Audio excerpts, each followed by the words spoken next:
Hi and welcome to the channel. I'm Chuck, KK6USY, and this is Ham Radio Ventures. Sorry if you guys can hear the background noise, but it's all I can do. They're working on the school across the creek from me. So today I'm going to get back to doing what I really like to do, and that's build an antenna.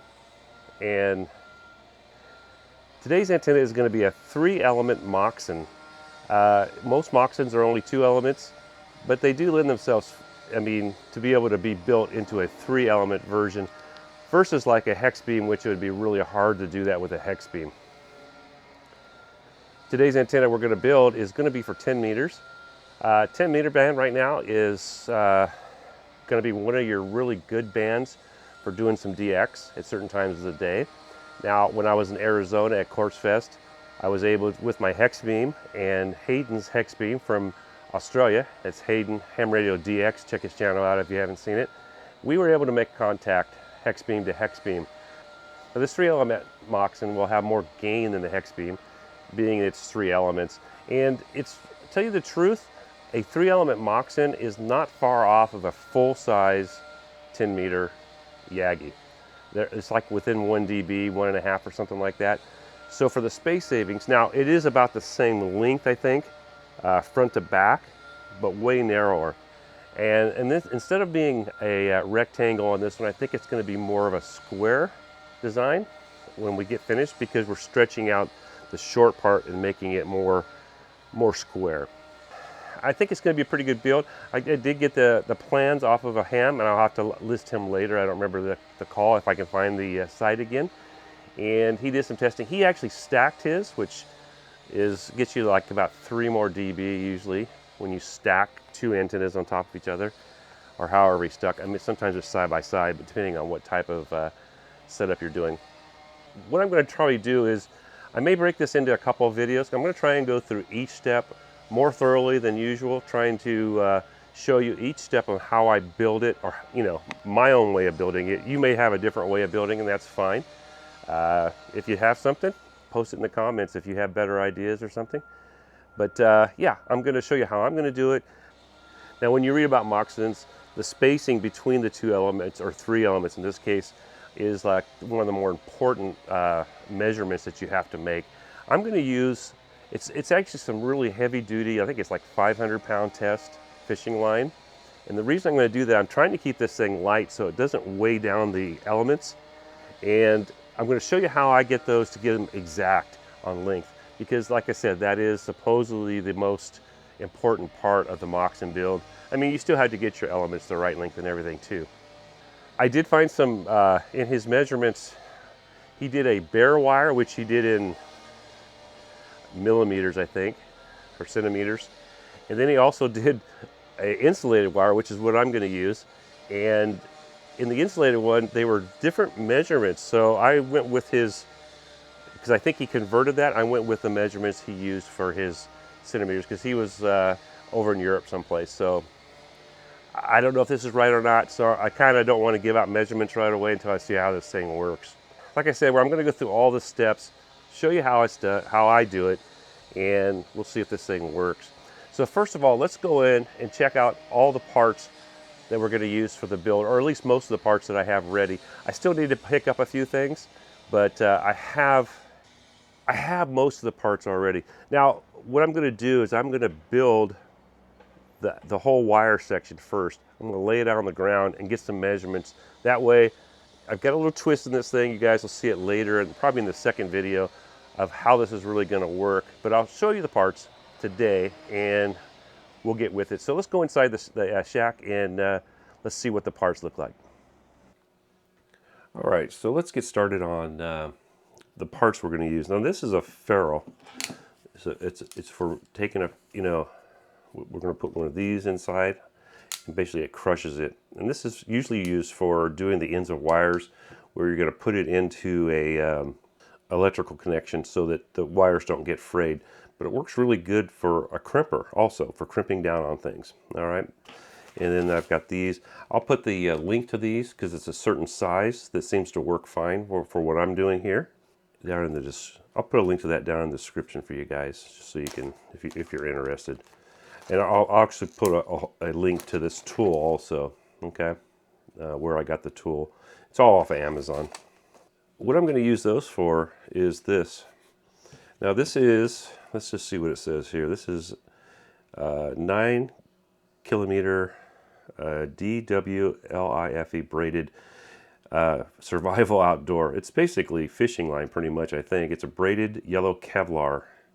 Now, it's also flame proof or burn proof. You can't, you know how you usually will take the ends and melt them with a lighter or something? You can't do that with this stuff. It just doesn't work. Really strong stuff. It's 400-pound test, okay? It's 200 feet. You can't break this stuff. All right, so that's what we're going to use. And I'm going to show you how to do this part here later. All right. Along with that, we're going to use some heat shrink. And this heat shrink is pretty nice stuff. It's a little thicker than some of the stuff. It's got the adhesive inside, which helps hold things together. And I got two sizes because this is not quite big enough. This is just a little big. Sometimes I'm putting a little piece of this on first and then putting this over so it seals better. It's just basically to hold the ends. Now I will say that this is a little bit slicker than paracord. It doesn't hold inside there as good. It depends on how good you crimp it, but I've been taking just these crimpers here and doing a second crimp on it, and it totally holds then. Now I bought two different types of wire. Let's see, both of them are 18 gauge. This is one of the first ones I bought, and I bought 100 feet, which is more than enough for our project. But this is south wire. Now it has like a little memory in it, and you see how it just kind of wants to do whatever it wants. I don't think I'm going to use that. I'm going to go back to the old Bentigo, or however you say it. It's the silicone wire. When you guys just put this stuff down, it just lays there. And I want this to be able to roll up or fold up later, so where it's easy to handle. Same thing, 18 gauge. And when we do cut the elements, I added 2 inches. The guy said, I think he said 4 inches on each side. This wire tends to need to be shorter than most wires. Like if you took these 2 wires and used them for the same thing, this would probably be just a little shorter. Now for the spreaders, we're going to use something like this. This is a piece of fiberglass rod. I'll let you know where I get these. This is from like Tractor Supply. It fits the part that I think I'm going to use for the middle to make the frame for this. It's pretty strong, and they're pretty cheap. They come in 4-foot links. I think we're going to need at least 2 for each one, so probably 8 of them, and they're like $2 or $3 a piece. All right, what else do we have? I think that's most of the pieces. I'm not going to show you the center piece yet because I haven't totally decided on that. So yeah, I think we'll move on to the next part. All right, so the first thing I'm going to show you guys how to build is the spacers for the elements. And I've got a pretty good way of doing this, I think. Now when I used my last antenna, my hex beam, I actually used 1/8 inch paracord. And it seemed to hold inside the connectors that I'm going to crimp onto these a little bit better than this. But with an extra crimp on these, it works just fine. And it makes it pretty easy to get your links because they have to be exact. Remember, I told you that. So let's go in. I'm going to show you guys how I'm going to build those. I already have 3 of them built, but I'm going to build one end of one of them for you guys just to show you what I'm doing. And then we'll move on. Okay, I believe I told you guys that we need 4 of the spacers that space the wire. So you have your driven, or excuse me, you have your reflector, your driven, and your director. So you need a piece in between these 2 and a piece in between these 2. So that means 4. I've already made 3 of the 4 and half of the second one, but I'm going to show you how this works. I'm going to show you how I'm doing this to get the measurement about right. Okay, I mean it's going to be they should all be actually the same length. Well, 2 different lengths, I should say. So what I've done here, I've already started this one. And I showed you guys the ferrules. All right. And I'm taking one of these. Now it has 2 different ends. One end has like a little flare on it, but it ends up, I'm going to crush it anyhow. And what I'm doing is I'm going to measure this out for the length, and then I'm going to mark the center of that, and then I'm going to bend it over like that, and I'm going to put the ferrules over this. So it goes inside here. All right. And then I will crimp this and then cover it with our heat shrink. And I don't always remember to put the heat shrink on first, but as you can see on this one, what I did here, as you can see on this one, what I did here, like put a little piece here, and then the bigger one seals nice on top of it. You don't have to. It just, all I'm doing is covering the ferrule up, so it's covered and it's protected from the weather. This is not going to be made to sit out all the time anyhow, though. So let me show you how we make this one. Let me look up my measurement real quick. Now, one of the other things I'm going to have is a marker to mark this. And then I think when I do the wire, I'm going to end up using like a silver marker because it's black wire. So the black won't show up. All right. So another thing too is, you guys, this stuff here, you can't hardly cut it with like your wire cutters or something. You kind of need scissors for this thing. So I'm going to measure this out. Hook it on the end of my tape out here. And this measurement is 30 inches. I'm not sure about that. Like I told you guys before, it looked like he made an error. And I'm hoping this is the right size. So what I've done there is, now that's the center of my circle. Like this part right here. Okay. So what I'm going to do is I'm going to go ahead and cut this first, but I'm going to cut it down just a little ways past so we have plenty. All right. Like I told you guys, you can't, unfortunately this stuff will fray, and that's another reason for using the heat shrink to keep that out of there. So I'm going to cut a little small piece of heat shrink for that first piece. And then I'm going to cut another one. I'll cut the other one once I crimp it. But we're going to put this one on first. It's kind of a pain because of it doesn't like to, it wants to fray on you. So what I've done in the past is double it over and push it in that way. The ferrule though, it just barely makes it over and it's really hard to put on. So let me find my ferrule and get rid of this. Now what I'm going to do is I am going to use this big end so I can push it on here. I should have bent this over further. It's because it's going to come way down here, guys, where this line is. So we'll just bend it over there. We're going to trim eventually. Now, one thing I did notice when I did this before is I want a loop about that big there, and you have to be careful because my ferrule moved on me one time and I got to a little small loop. So now what I do is try to push it where I want it against my fingers. And you need to crush this so it'll go through the ferrule crimper. Bring it in. And I'm going to bring it right up to that part that flared. And I'm going to crimp it there. And then I'm going to crimp it again. So I crimp the whole thing. And then I'll probably just do one more time because I didn't quite get the flared part. All right. But I'm also going to take these and I'm going to crimp it one more time. Only because it didn't really want to hold as well with this. This stuff's kind of slick, this line. So now what I'm going to do is I'm going to slide this piece up and try to get it inside there. It's kind of hard to do. I wish you could. This stuff's kind of a pain. I wish you could. And tell you guys the truth, the paracord probably works just as fine because it's not going to have a whole lot of pressure on it. I just thought this might be better and went with it this time instead. So we're going to heat this one up, and then I'll trim it probably.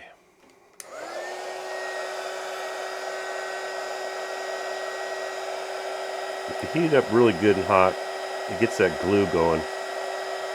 And that'll help hold things once it dries, once it cools off. All right, so now I'm going to trim this so it just looks finished off better, guys. This Kevlar stuff is hard to cut, guys. Like I said, the stuff I used before works just fine too. The paracord, and I bought that like an 1/8 inch, which is about the same size as this, maybe just a hair bigger. Maybe that's why it held better too. So now we're just going to cut this piece here, and I'm going to cut it to where it just goes over the edge of that. So it goes over the ferrule, which is right there. So I'm going to hold it up just a hair, and then we're going to do the same thing with the heat gun. This takes a little while. Sorry, guys. Kind of work your way down it. You want to heat that glue up, and be careful because the glue will end up on your hands, and it could be hot.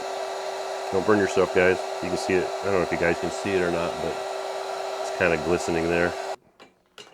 Now, what I'll usually do is, once it cools just a little bit, see we got our hole there, is I'll just kind of rub it, roll it around a little bit, just so that glue kind of gets pushed in there.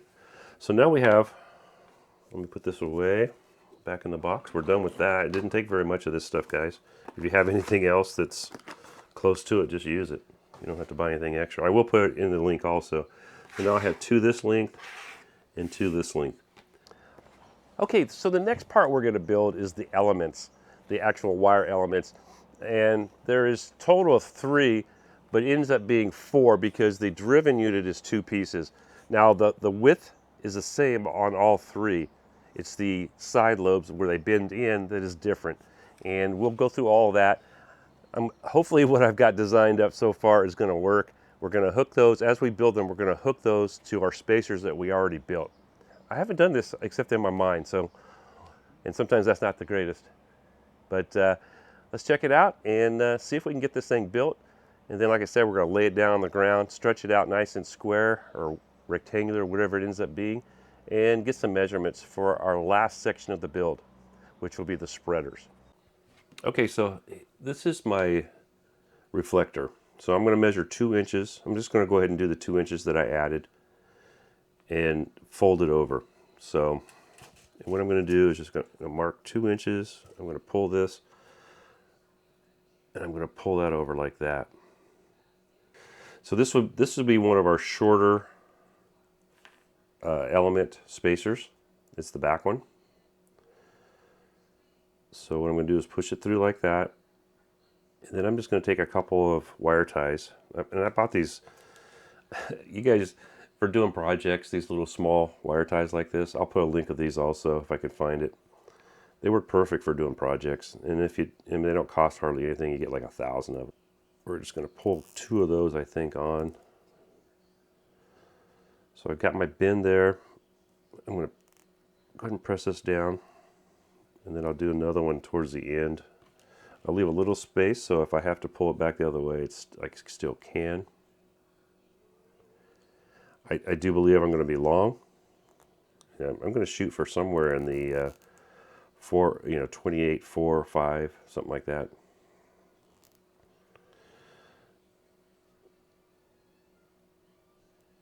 And we can always change this later. So I'm going to put that down so it doesn't slip. Get my cutters. We're going to get rid of all this extra stuff like this for now.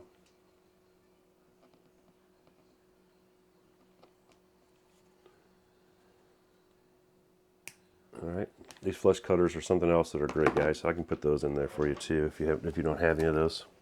These are like really inexpensive, this brand. Okay, so we've got that, and as you guys can see, this will be our space. So this will be our spacer going up to our driven. Okay, so we're going to do the same thing on the other side. Now, when I cut the wire, I also mark the center of this with one of the silver markers, and that's like a silver Sharpie. Okay, because it's black wire, otherwise it would be hard to see. And let me show that to you.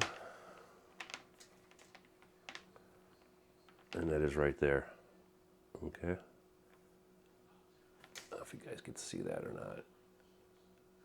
Let's just say 26 3/4. All right. It's not rocket science, guys, but it needs to be close. So 26 3/4. We're just going to mark it for now. 26 3/4. I'm going to mark that with this silver marker again.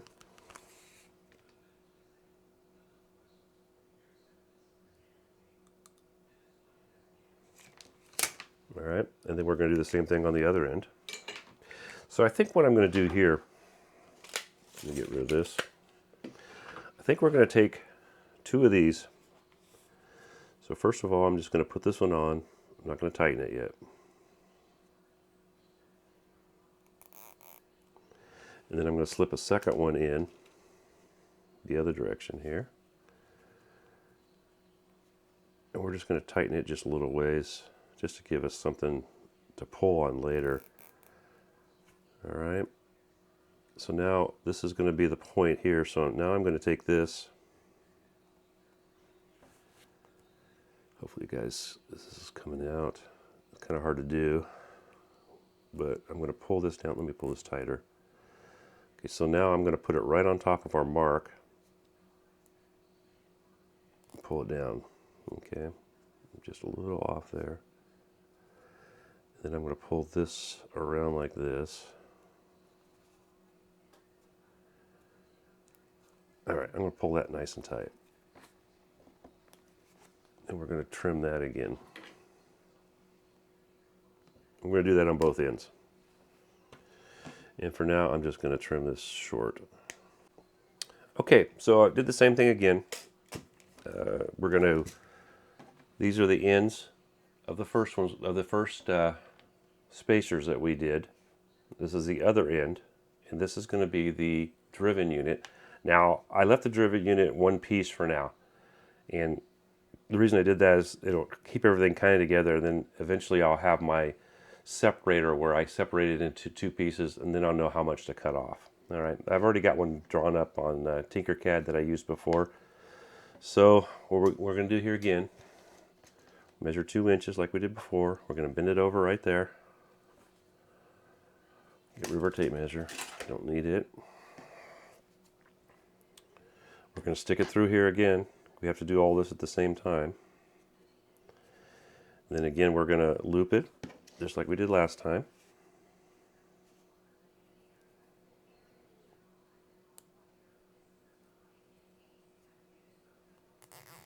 And then tighten it down, which I may have messed up there. I may have gone too far.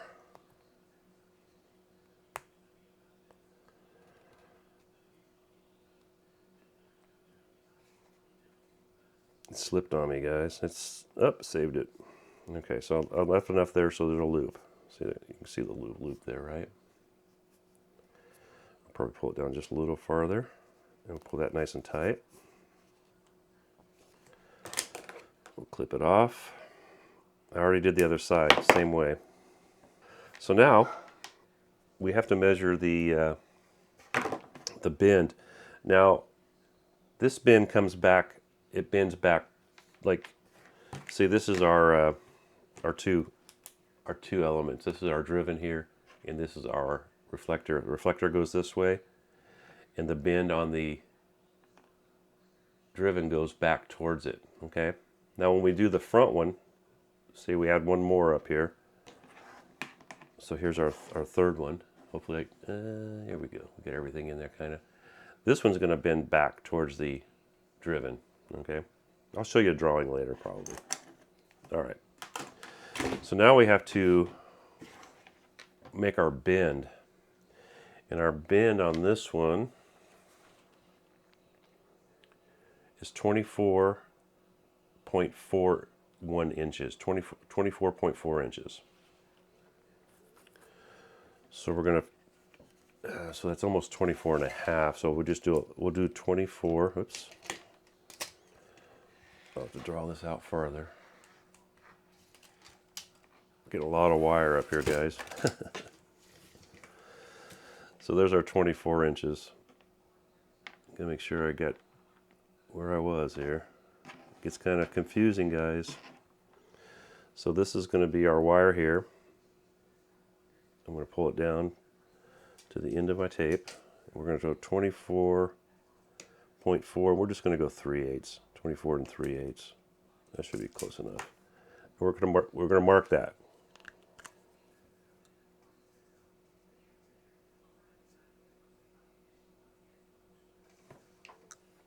Let that dry. I'm going to write that down, 24 and 3/8. And then I'm going to do the same thing on the other end. And we're going to do the same thing here again, because now we're going to have something to hook the... Oh man, I may have messed up already. Yeah, I probably did. Probably going to have to go back and install this first, because this is going to have to attach right here, guys. All right, guys, so what I did do is I went ahead and I did, let's see. It's very confusing. I went over the edge of it, guys. I went over the end, brought it in, and then I just took a wire tie and cinched it down at that point. And I forget what the measurement was. It was like 24 and 3/8 from the end. So there's the end, and there's that, and then this goes across. All right, so this one's going to go back.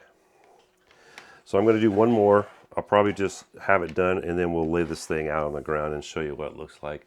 It's getting kind of hard. I'm getting a lot of wires here, guys. I got a roll of wires here for for the driven. I got one here for the reflector, and now I got to add the director.